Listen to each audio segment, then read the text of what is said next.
ఇండియాలో summer start అయిపోయింది కదా! ఇంకా ఫుల్ ఎండలసలు. ఈ సమ్మర్స్‌లో వాటర్‌తో పాటు మజ్జిగ తీసుకోవడం వల్ల బాడీని కూల్ ఇంకా హైడ్రేటెడ్‌గా ఉంచడానికి చాలా హెల్ప్ చేస్తుంది. ఇంకా ఈ బటర్ మిల్క్ వల్ల చాలా బెనిఫిట్స్ ఉంటాయన్నమాట.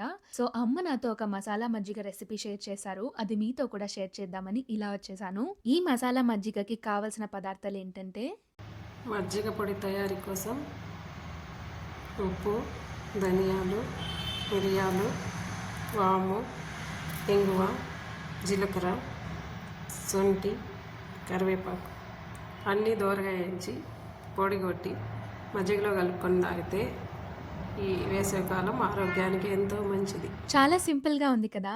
అలా పొడి కొట్టి పెట్టుకుంటే మనకి నచ్చినప్పుడు మజ్జిగ చేసుకొని తాగేయొచ్చు. ఈ సమ్మర్‌కి ఈ బటర్ మిల్క్ రెసిపీని ట్రై చేసి ఎలా అనిపించిందో కామెంట్ సెక్షన్‌లో అయితే షేర్ చేయండి. ఇలాంటి మరిన్ని రెసిపీస్ కావాలన్నా కూడా కామెంట్ సెక్షన్‌లో షేర్ చేయండి. అమ్మ కూడా మీ కామెంట్స్ చూస్తూ ఉంటారు. ఈ వీడియో మీకు నచ్చిందని అనుకుంటున్నాను. ఈ వీడియోకి ఇంతే. మరో వీడియోతో మీ ముందుకొస్తాను. అంతవరకు సెలవు. బాయ్.